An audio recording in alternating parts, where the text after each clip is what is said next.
Hello students, एक बार फिर आपका स्वागत है आपके अपने YouTube channel smart study classes में। प्यारे बच्चों, इससे पिछले वीडियो लेक्चर में हमने आपको क्लास 10th का चैप्टर नंबर 3 दो चर वाले रैखिक समीकरण युग्म की एक्सरसाइज 3.2 को समाप्त करा दिया था, जिसके अंदर हमने दो चर वाले रैखिक समीकरण युग्मों को ग्राफी विधि से हल किया था। ठीक है, अब आपकी आज जो एक्सरसाइज चलने वाली है वो चलेगी आपकी 3.3। इसके अंदर देखिए क्या है, एक्सरसाइज 3.3 के अंदर क्या है, हमें वही दो समीकरण दे रखी होंगी, दो चर वाले रैखिक समीकरण युग्म दे रखे होंगे, उनको हल करना है बीजगणितीय विधि से। किस विधि से हल करना है? बीजगणितीय विधि से।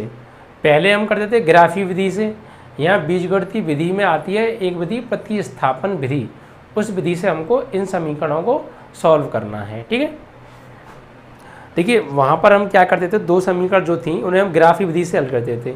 तो वहाँ पे आपने देखा होगा जब हम दो समीकरणों को हल करते थे तो वहाँ जो हमारे हल आते थे निकल के दो समीकरणों के, वो कोई पूर्णांक संख्या आती थी, जैसे -3 आ गया, -7 आ गया, 2 आ गया, 4 आ गया, 9 आ गया, 7 आ गया, ऐसी संख्या आती थी। ठीक है, वहाँ पे कोई पॉइंटों में तो कोई संख्या नहीं आ रही थी या कोई बटे में भी संख्या नहीं आती थी, वहाँ पर क्या आता था, पूर्णांक संख्या आती थी। तो ग्राफी विधि से आसानी से सॉल्व हो जाती थी। लेकिन मान लीजिए अगर वहाँ पे पूर्णांक संख्या ना आए, ठीक है, जैसे √5 आ जाए, -3 आ जाए, -2.5 आ जाए, पॉइंटों में कोई संख्या आ जाए, तो फिर उनको ग्राफी विधि से हल करना थोड़ा मुश्किल हो जाएगा। ठीक है, क्योंकि पीछे से जितनी भी सॉल्व की थी हमने वो उसमें कोई भी सभी पूर्णांक संख्या थी, कोई भी पॉइंटों में संख्या नहीं आ रही थी। लेकिन अगर पॉइंटों में आने लग जाएँ तो फिर ग्राफी विधि से हल करने में थोड़ी परेशानी बढ़ जाएगी, थोड़ी समस्या आ जाएगी, थोड़ा कठिन पड़ेगा हमें। ठीक है, अगर ऐसी समीकरणों में जिसमें उनके हल जो हैं पूर्णांक संख्या नहीं आ रहे हैं, पॉइंटों में आ रहे हैं, बटे में आ रहे हैं, तो उन समीकरणों को हम हल करेंगे प्रतिस्थापन विधि से। ये एक बीजगणितीय विधि है। कई विधियाँ होती हैं बीजगणितीय, प्रतिस्थापन होती है, एक विलोपन विधि होती है, एक वज्रगुणन विधि होती है। तो हम यहाँ पहले पढ़ेंगे प्रतिस्थापन विधि के बारे में। ठीक है, ये बीजगणितीय विधियों में पहली विधि है प्रतिस्थापन विधि।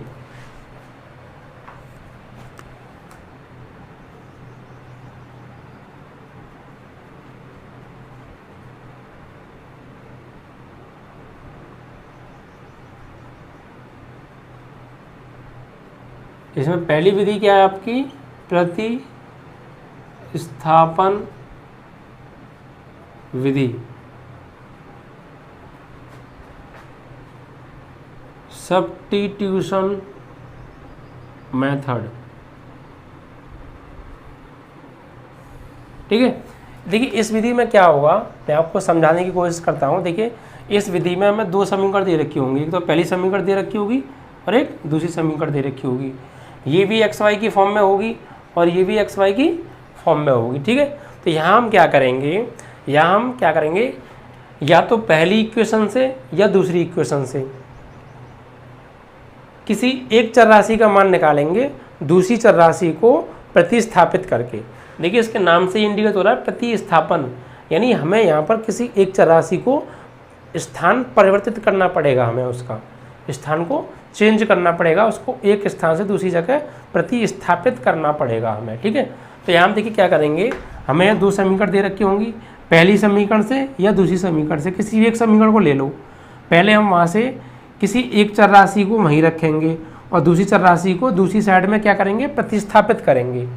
ऐसा करने पर वहाँ से हम किसी एक चर राशि का मान निकाल लेंगे दूसरी चर राशि के रूप में। ठीक है, क्योंकि एक चर राशि को तो एक साइड में रखेंगे, दूसरी चर राशि को भेज देंगे दूसरी साइड में, तो जो एक साइड में रखी थी उस चर राशि का मान आ जाएगा दूसरी चर राशि के रूप में। ठीक है, फिर उस मान को दूसरी समीकरण में उस चर राशि की जगह पुट करेंगे, ठीक है, रखेंगे, और वहाँ से हल करके वो पूरी जो समीकरण है किसी एक चर राशि की फॉर्म में बन जाएगी।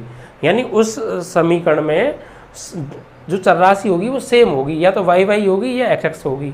फिर वहाँ से हम आसानी से हल करके वहाँ से उस चर राशि का मान ज्ञात कर लेंगे। ठीक है, तो उस चर राशि का मान ज्ञात हो जाएगा, फिर उसे उठाकर पुनः पहली समीकरण में पुट कर देंगे, यानी रख देंगे, और वहाँ से दूसरी चर राशि का मान ज्ञात हो जाएगा। ठीक है, यानी सबसे पहले क्या, दो समीकरण दी रखी होंगी, यहाँ से एक चर राशि का मान निकालेंगे, उसे दूसरी में रखेंगे, फिर यहाँ से दूसरी चर राशि का मान निकाल के पहली समीकरण में रखेंगे, वहाँ से पहली चर राशि का मान आ जाएगा फाइनली। ठीक है, इस तरीके से हमें 2 समीकरणों को सॉल्व करना है।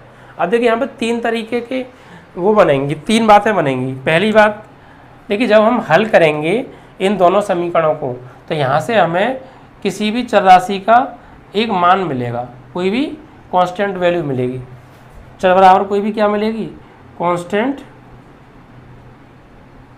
वैल्यू। कोई भी मान लीजिए चर, यानी मान लीजिए x बराबर a आ गया, कुछ भी आ जाएगा। ठीक है, तो ऐसी स्थिति में जब दोनों समीकरण को सॉल्व करके किसी भी चर राशि का मान एक कांस्टेंट वैल्यू प्राप्त हो जाए तो ऐसी स्थिति में क्या होगा, जो दोनों समीकरण युग्म होंगे, दोनों समीकरण युग्म किसी एक बिंदु पर प्रतिच्छेद करेंगे और कोई एक उसका हल होगा। एक हल होगा मतलब अद्वितीय हल होगा, उसका क्या होगा, अद्वितीय हल होगा।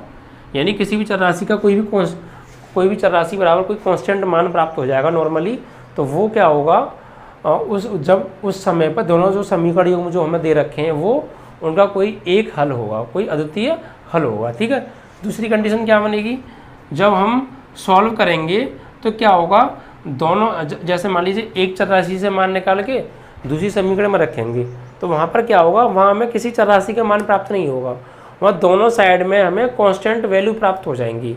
यानी मान लीजिए इधर भी कोई कांस्टेंट वैल्यू, ठीक है, और बराबर इधर भी कोई कांस्टेंट वैल्यू, यानी इधर भी कांस्टेंट बराबर इधर भी कोई कांस्टेंट आपस में प्राप्त हो जाएंगे। ठीक है, किसी भी यहाँ पर इस कंडीशन में क्या होगा, किसी भी चर राशि का मान नहीं मिलेगा, हमें किसी भी चर राशि का मान प्राप्त नहीं होगा। यहाँ से चर राशियाँ समाप्त हो जाएंगी, बस इधर भी कोई कांस्टेंट वैल्यू आ जाएगी और इधर भी कोई कांस्टेंट वैल्यू आ जाएगी। यानी मान लीजिए 5 बराबर 5 आ जाए या 7 बराबर 7 आ जाए, इस तरीके से कोई 2 कांस्टेंट वैल्यू आपस में क्या हो जाएंगी, बराबर हो जाएंगी। ऐसी कंडीशन पर क्या होगा, दोनों समीकरण युग्मों के जो हल होंगे वो अनेक हल होंगे। दोनों समीकरण युग्मों के अनेक हल होंगे। ठीक है, और तीसरी कंडीशन यहाँ से बनेगी कि जब कोई हमें जो है गलत समीकरण प्राप्त होगी, कोई रॉन्ग इक्वेशन, फॉल्स स्टेटमेंट हमें प्राप्त होगा। क्या प्राप्त होगा, कोई फॉल्स स्टेटमेंट। जैसे मान लीजिए कि चर राशि तो खत्म ही हो जाएगी, ऐसे मिलेगा 0 बराबर 5 मिल जाए, तो क्या ये ट्रू स्टेटमेंट है क्या, ये नहीं, ये फॉल्स स्टेटमेंट है, मतलब ये गलत है, जो कि 5 कभी 0 के बराबर नहीं हो सकता। या मान लीजिए 9 बराबर 3 मिल जाए, 7 बराबर 8 मिल जाए, ये सब क्या हैं, ये जो स्टेटमेंट्स हैं ये सब फॉल्स हैं। तो ऐसी कंडीशन अगर बनेगी तो फिर क्या होगा, वहाँ पे उस समीकरण युग्मों का कोई हल नहीं होगा, समीकरण युग्मों के कोई हल नहीं होगा। यानी जब हम इस एक्सरसाइज को सॉल्व करेंगे तो हमें ये 3 बातें देखने को मिल सकती हैं। यानी क्या, पहली बात कि नॉर्मली एक चर राशि का मान हमें कोई भी कांस्टेंट वैल्यू प्राप्त हो जाएगी, तो ऐसी स्थिति में जो हमें दोनों समीकरण युग्म दे रखे होंगे उनका कोई अद्वितीय हल होगा। ठीक है, दूसरी स्थिति कि जब हम किसी एक चर राशि से मान निकाल के दूसरी समीकरण में रखेंगे तो वहाँ से दूसरी चर राशि समाप्त हो जाएगी, कट जाएगी, चर राशि उस समीकरण के अंदर बचेगी ही नहीं, तो वहाँ पे क्या होगा, कोई एक कांस्टेंट वैल्यू किसी दूसरे कांस्टेंट वैल्यू के बराबर हो जाएंगी आपस में। तो ऐसी कंडीशन में क्या होगा, उन जो दोनों समीकरण को हमें दे रखे हैं उनके जो है अनंत हल होंगे। कैसे हल होंगे, अनंत, अनेक हल हो जाएंगे। और थर्ड इक्वेशन हमें, थर्ड कंडीशन हमें ऐसी मिलेगी कि वो जो कंडीशन है वो फॉल्स होगी, गलत होगी, यानी 0 बराबर 5, 9 बराबर 3, ऐसा कभी हो नहीं सकता, ये रॉन्ग स्टेटमेंट है, क्योंकि 0 कभी 5 के बराबर नहीं हो सकता। अगर ऐसी कंडीशन में अगर हमें इस तरह की कंडीशन मिलती है तो ऐसी स्थिति में जो हमें 2 समीकरण युग्म दे रखे होंगे उनका कोई हल नहीं होगा। ठीक है, तो ये चीज़ आपको समझ में आ गई होंगी। और दो समीकरण युग्मों को हम कैसे सॉल्व करेंगे प्रतिस्थापन विधि से, वो हम आपको अब सवाल करा के उसमें आपको सवाल जब हम कराएंगे तो पूरी तरह समझ में आ जाएगा। ये बात आपको समझ में आ गई होगी। अब आते हैं सीधे एक्सरसाइज पर। ठीक है,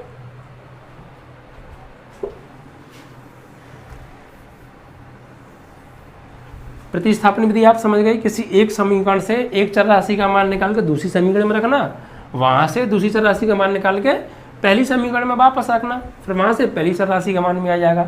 इस प्रकार दोनों चर राशियों के मान हमको प्राप्त हो जाएंगे। ठीक है, और देखिए इन समीकरणों को सॉल्व करने से पहले थोड़ी सी बेसिक बातें आप विशेष ध्यान रखना।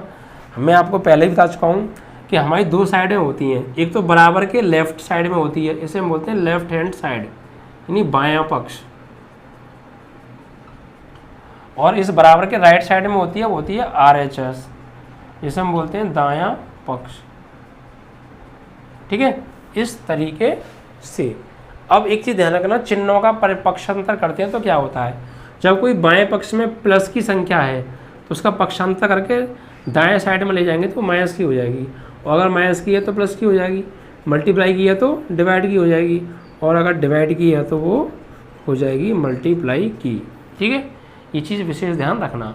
देखिए जब साइडों को पक्षांतर करते हैं तो सबसे पहले प्लस या माइनस की संख्या को ट्रांसफ़र करते हैं, तो ये तो हो जाएगा प्लस तो माइनस हो जाएगा, माइनस जाएगा तो प्लस हो जाएगा।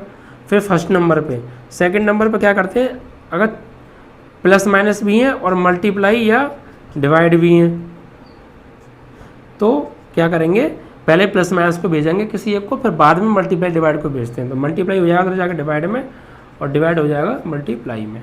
ठीक है, वरीयता जो दी जाएगी ट्रांसफॉर्मेशन को, पहले वो प्लस या माइनस को दी जाएगी, उसके बाद में मल्टीप्लाई और डिवाइड को दी जाती है। तो ये बात आपको अच्छे से समझ में आ गई होगी। अब आते हैं सीधे हम एक्सरसाइज 3.3 के प्रश्न नंबर फर्स्ट पर। देखिए इसमें क्या है, इसमें कहा है कि निम्न रैखिक समीकरण युग्मों को प्रतिस्थापन विधि से हल कीजिए। ये समीकरण युग्म दे रखे हैं हमें, इनको प्रतिस्थापन विधि से हल करना है। तो देखिए जो दिए हैं समीकरण युग्म उनको लिख लेते हैं।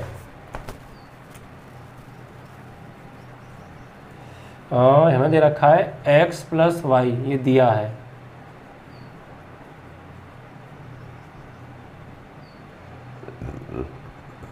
x + y = 14। Equation number first बना लीजिए इसे। और दूसरा दे रखा है इसी का x - y = 4, ये हो गया क्या, सेकंड। अब यहाँ पे देखिए ये दो चर वाले रैखिक समीकरण युग्म है। यहाँ से हमें क्या करना है, x और y इसमें चर राशियाँ हैं, इन दोनों चर राशियों के मान निकालने हैं प्रतिस्थापन विधि से। तो मैंने क्या बताया था, या तो आप पहले समीकरण को ले लो या दूसरी समीकरण को ले लो। अगर आप पहली समीकरण को लो, मान लो हमने ले ली पहली समीकरण, तो हम पहली समीकरण को लेंगे, वहाँ से हम पहले किसी एक चर राशि का मान निकालेंगे और उस चर राशि के मान को दूसरी समीकरण में उस चर राशि की जगह लगा देंगे। फिर वो जो पूरी समीकरण है किसी एक चर राशि की फॉर्म में बन जाएगी। फिर वहाँ से उस चर राशि का मान निकाल के पहली समीकरण में लगा देंगे और वहाँ से पहली चर राशि का मान आ जाएगा। इस प्रकार दोनों समीकरण हल हो जाएंगे और दोनों चर राशियों के मान ज्ञात भी हो जाएंगे। ठीक है, आइए करते हैं। देखिए सबसे पहले समीकरण 1 को ले लेते हैं। समीकरण 1 से देखिए क्या है, x + y = 14। तो यहाँ से क्या करेंगे, x का मान निकालते हैं। यहाँ से जब हम x का मान निकालेंगे तो इस y को हमें यहाँ से प्रतिस्थापित करना पड़ेगा, यानी इसका स्थान परिवर्तित करना पड़ेगा हमें y का। तो कैसे, ये y LHS में है, इसको प्रतिस्थापित करके हमें RHS में भेजना होगा। ठीक है, तो इधर क्या बचेगा, सिर्फ आपका एक चर राशि रह जाएगी x = 14। इस y को भेज दीजिए आप इधर, माइनस का y। आप चाहें तो y को यहाँ रख के x को भी भेज सकते हैं, किसी भी एक चर राशि का मान निकाल लीजिए। तो यहाँ से हमने क्या किया, x का मान निकाल लिया, क्या आ गया 14 - y। अब इसे लिखेंगे समीकरण 2 में रखने पर। यही तो बताया था मैंने, किसी एक समीकरण से एक चर राशि का मान निकालेंगे, उसे समीकरण नंबर 2 में रखेंगे। तो रखिए x बराबर क्या रख देंगे, 14 - y, किस में, समीकरण नंबर 2 में। समीकरण 2 क्या है हमारी, x - y = 4 है। तो x की जगह क्या लगा देंगे, 14 - y। तो लगाइए x की जगह पर 14 - y, और एक -y हमारे पास पहले से मौजूद है, बराबर में क्या दे रखा है, 4। अब देखिए इसे सॉल्व कीजिए। मैंने ये कहा था, जब यहाँ से किसी एक चर राशि का मान दूसरी समीकरण में लगाएंगे तो वो पूरी समीकरण किसी एक चर राशि के रूप में बन जाएगी। तो ये पूरी समीकरण किसी एक चर राशि के रूप में ही तो बनेगी, y आ रहा है। अब देखिए ये माइनस का 1y और माइनस का 1y, माइनस के इतने हो गए 2y, और इस 14 को भेज दीजिए आप दूसरी साइड में, प्रतिस्थापित कर दीजिए। तो 14 उधर जाकर हो जाएगा माइनस का, तो 4 - 14। तो यहाँ क्या बचा, माइनस का 2y = -14 से +4 गए तो माइनस के 10, तो माइनस से माइनस कैंसिल हो गया और 2 5 जा 10, तो y की वैल्यू क्या आ जाएगी 10/2, या 2 5 जा 10, तो y की वैल्यू क्या आ गई आपकी 5। ठीक है, तो हमने क्या किया, सबसे पहले समीकरण 1 से x का मान निकाला, उसे समीकरण 2 में रखा, फिर उस समीकरण 2 को सॉल्व करके y का मान हमें प्राप्त हो गया। y की वैल्यू क्या हो गई, ये कांस्टेंट वैल्यू प्राप्त हो गई, y का मान 5 आ गया। अब इस मान को समीकरण 1 में प्रतिस्थापित कर देंगे, रख देंगे। ठीक है, क्या लिखेंगे, y बराबर 5 समीकरण 1 में रखने पर, तो रखिए y की जगह 5 लगा दो समीकरण 1 में। समीकरण 1 क्या है, x प्लस वाई बराबर 14, तो x प्लस y की जगह क्या लगाने वाले 5 बराबर 14, तो x इज इक्वल टू 5 को उधर भेजिए आप, तो 14 माइनस 5 हो जाएगा, तो x इज इक्वल कितना बचा 9, तो ये हमारा x का मान आ गया। ठीक है, इस तरीके से ये दोनों समीकरण यूं सॉल्व हो गए और यहाँ पर हमें किसी चर राशि के बराबर कोई एक कांस्टेंट वैल्यू मिली है, तो इस समय इन दोनों समीकरणों का कोई एक अद्वितीय हल होगा। ठीक है, तो यहाँ हो गए, अतः समीकरण युग्म के हल x, y बराबर आ गए आपके 9,5। ठीक है, इस तरीके से सॉल्व हो गया। इस तरीके से आपको प्रतिस्थापन विधि यूज करनी है। सबसे पहले एक समीकरण को ले लो या दूसरी को ले लो, यहाँ से किसी एक चर राशि का मान निकाल के दूसरी समीकरण में लगा दो। अगर आपने पहली से निकाला दूसरी में लगाओगे और दूसरी से निकाला तो पहली में लगाओगे, तो हमने क्या किया, पहली से निकाल के दूसरी में लगा दिया। यहाँ पूरी समीकरण एक चर राशि की फॉर्म में हो गई, यहाँ से y का मान आ गया और इस y के मान को उठा के हमने फर्स्ट में लगा दिया। फर्स्ट से सॉल्व करके हमने क्या किया, x का मान आ गया, दोनों चर राशियों के मान आ गए और ये दोनों समीकरण युग्मों के हल हो गए 9,5। यानी अगर इन मानों को 9,5 को अगर हम उठा के किसी भी इक्वेशन में लगाएंगे तो क्या होगा, दोनों साइडें क्या आएंगी, आपस में बराबर आएंगी। नहीं, देख लीजिए आप, x की जगह 9, y की जगह 5 लगाइए, 9 और 5 14 बराबर 14। यहाँ पे आप लगाइए, x की कितना दे रखा है 9 और यहाँ पे कितना है हमारा 5 और 9 में से 5 जाएगा तो 4 ही तो आएगा। ठीक है, इस तरीके से आप जांच भी कर सकते हैं।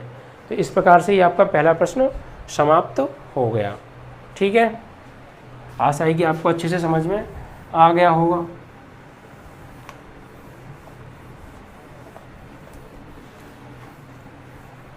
अब देखिए दूसरे प्रश्न को। देखिए ये चीज़ जो मैं अब करा रहा हूँ, ये एक्सरसाइज एक कैलकुलेशन का पार्ट भी है। ये चीज़ जो हम अब कर रहे हैं ना, ये आगे की क्लासों में या आगे के प्रश्नों में बात पे हमें करनी पड़ेगी। ये कैलकुलेशन एक तरीके से क्या है, एक कैलकुलेशन है। देखिए दूसरा सवाल देखिए आप, हमें दे रखा है s माइनस टी बराबर 3, इक्वेशन नंबर फर्स्ट, और दूसरा s/3 प्लस t/2 बराबर क्या दे रखा है 6। देखिए ये इक्वेशन थोड़ा सही रूप में नहीं लिखी है, इसको पहले हम सही रूप में लिख लेते हैं। तो क्या करेंगे, सबसे पहले देखिए चर राशि की जगह कुछ भी हो सकता है, पीछे x y आए थे या s और t आ गए, किसी में m और k भी आ सकता है, कुछ भी कोई भी चर राशि कोई भी आ सकता है। अभी इसको सॉल्व करेंगे। सबसे पहले 3 और 2 का एलसीएम क्या आएगा 6, 3 से भाग देंगे 6 में 2 बार, 2 का x में करेंगे 2s प्लस 2 का भाग देंगे 6 में 2 तिया 6, ये 3 बार 3 का करेंगे t में, 3t बराबर 6। ये 6 इधर किस में है, भाग में है, उधर जाके हो जाएगा गुणा में, तो 6 छिंग 36 यानी 2s प्लस 3t, 6 छिंग 36। इस तरीके से ये होगी आपकी समीकरण नंबर 2। ये जो समीकरण थी ये सही रूप में लिख लिया हमने। अब इन दोनों समीकरणों को प्रतिस्थापन विधि से हल करेंगे और चर राशि के मान ज्ञात करेंगे। ठीक है, देखिए कैसे, किसी भी समीकरण को ले लीजिए, मान लीजिए समीकरण 1 को ले लेते हैं पुनः। समीकरण 1 से समीकरण 1 क्या है, देखिए s माइनस टी बराबर 3, तो यहाँ से s का मान निकाल लें, तो t को क्या करेंगे, प्रतिस्थापित करेंगे, ठीक हो जाएगा s बराबर 3, t उधर जाके हो जाएगा प्लस t। अब इस मान को रख दीजिए समीकरण 2 में। ठीक है, समीकरण 2 में रखने पर लगाइए। देखिए समीकरण 2 क्या है हमारी, ये है 2s प्लस 3t बराबर 36। तो एस की जगह पे क्या लगाना है, 3 प्लस टी, तो 2 तो ये है, और एस की जगह हम क्या लगाएंगे, 3 प्लस टी, और प्लस ये 3t चल ही रहा है, बराबर 36। और 2 का मल्टीप्लाई 3 में करेंगे 6, और 2 का करेंगे t में तो 2t प्लस 3t माइनस 3 बराबर 36। अब देखिए इसको सॉल्व कीजिए आप, 2t और 3t कितना हो गया, 5t, और इस 6 को प्रतिस्थापित कीजिए दूसरी साइड में, तो ये हो जाएगा 36 माइनस 6, तो 5t बराबर 36 में 6 गए 30, और 5 से कट गया ये 5 छिंग 30, तो t का मान क्या आएगा, 5 छिंग यानी 6, t का मान क्या आ गया, 6 आ गया। अब इस t के मान को उठा कर देंगे समीकरण नंबर 2 में, ठीक है।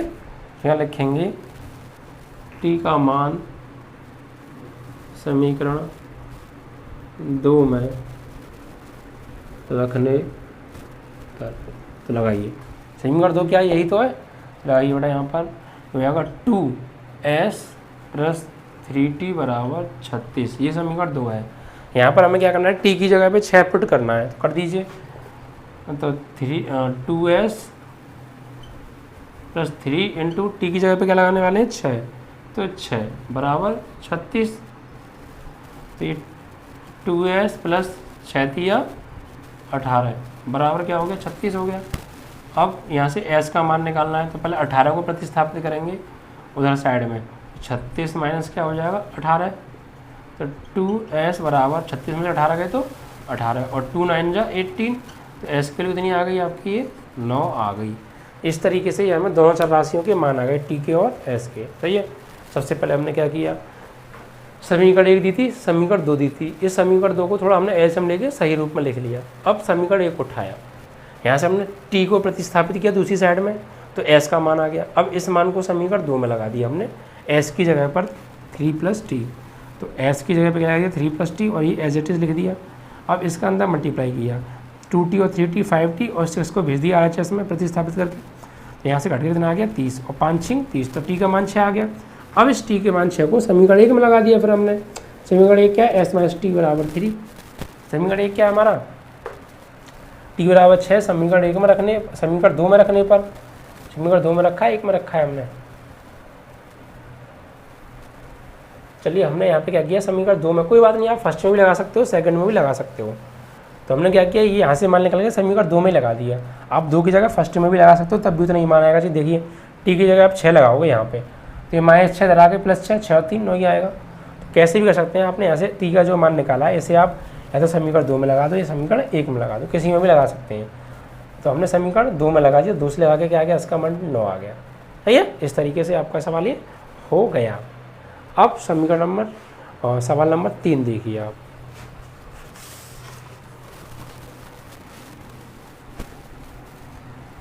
देखिए सवाल के तरीके को समझने की कोशिश करें, रटे ना आप लोग, तरीका क्या है, करते क्या हैं।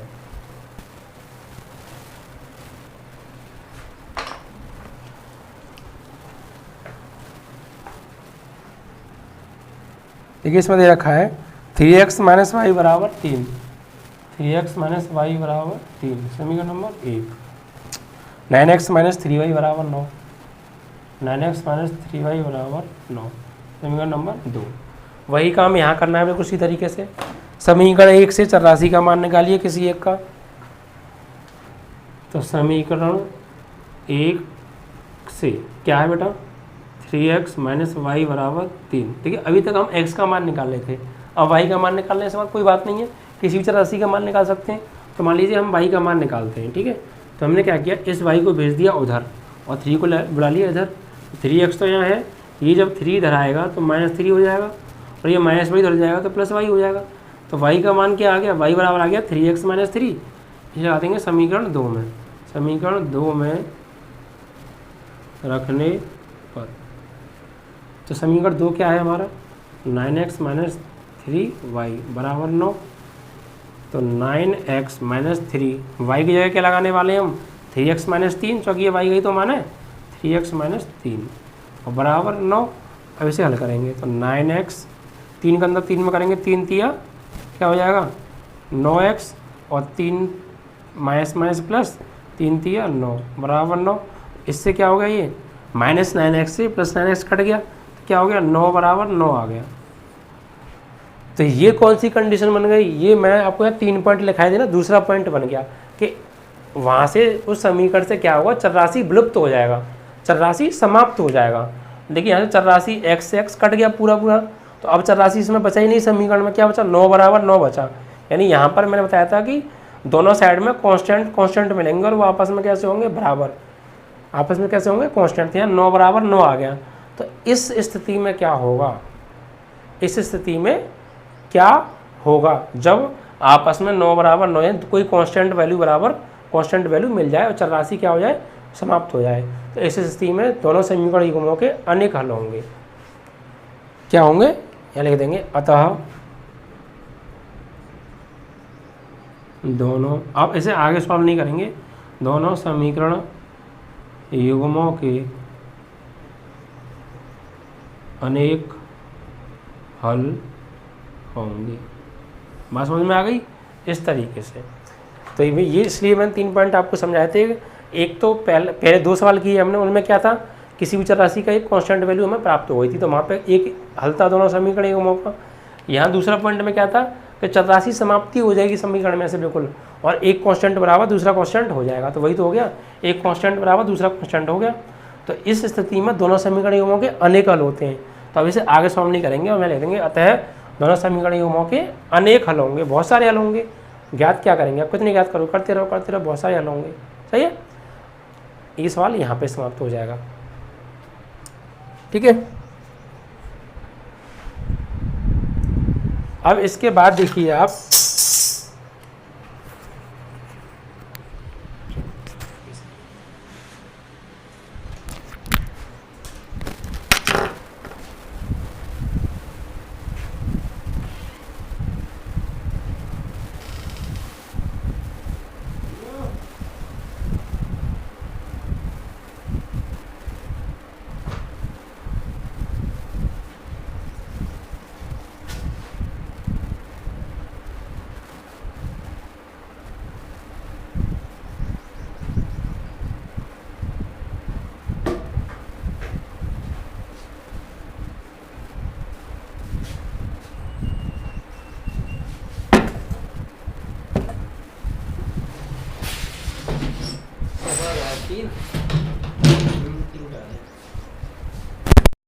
बेसिक